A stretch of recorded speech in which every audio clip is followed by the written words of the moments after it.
ready to read Jess' story. And tonight, you get Carmela, Full of Wishes. This is written by Matt de la Peña and illustrated by Christian Robinson. Hola, comunidad de Greenfield, soy su Brenda Galván, aquí con ustedes otra vez para leer las historias. Es la hora de dormir, so gracias por estar aquí. Hoy voy a leer Carmela, llena de deseos.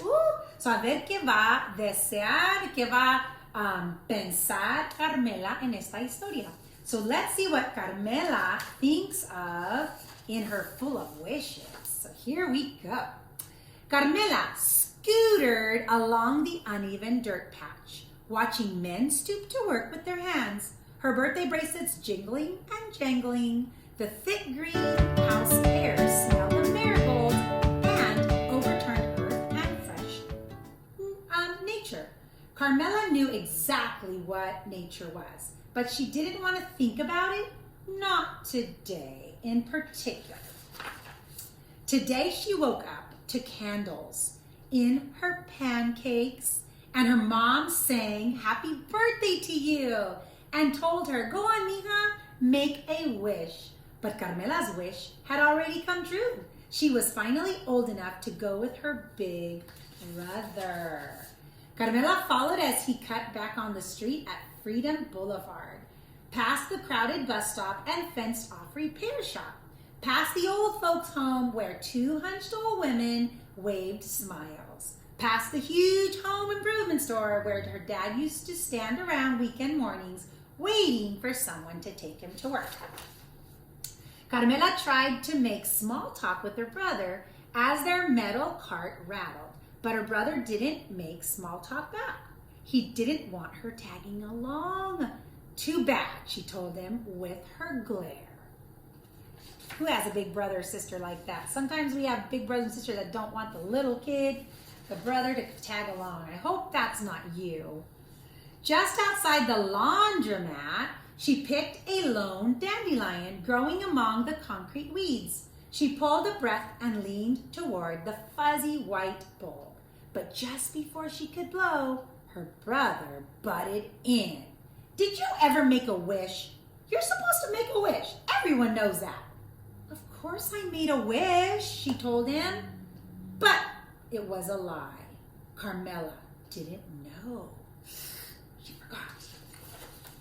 Carmela helped her brother sort colors on one hand, helped him load the washers and the dryer on one other side. While their clothes spun, her imagination turned. Each new thought ushered in a jingle of bracelets. Her brother found the sound annoying and shot her a dirty look. Too bad, she told him with her glare. I'm wearing my bracelets.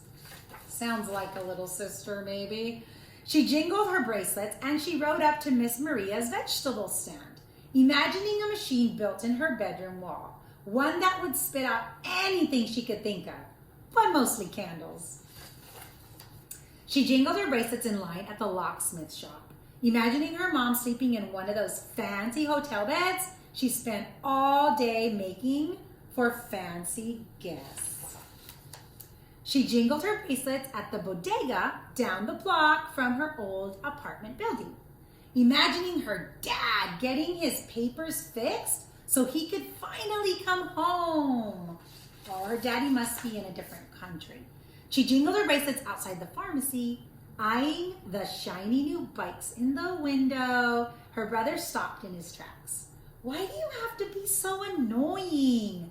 She thrumped her bracelets at him and said, it's a free country, you know. I can wear my bracelets if I want.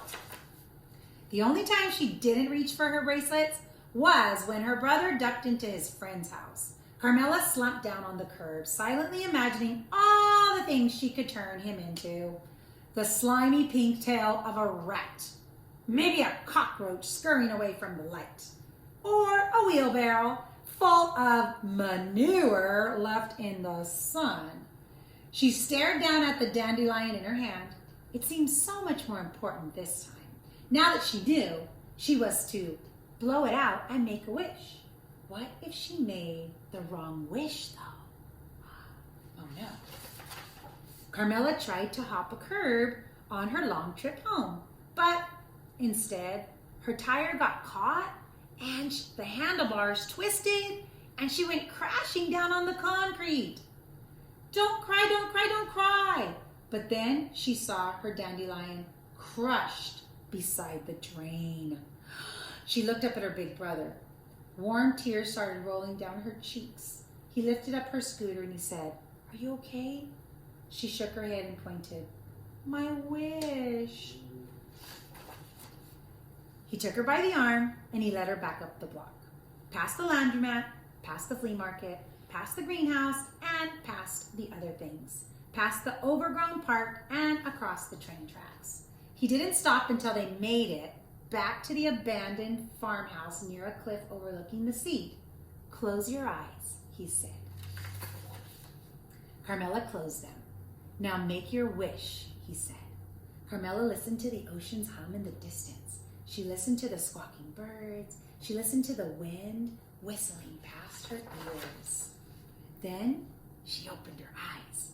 She saw hundreds of tiny white spores lifting into the air, floating out towards the far-off surf. "Let's go," her brother said.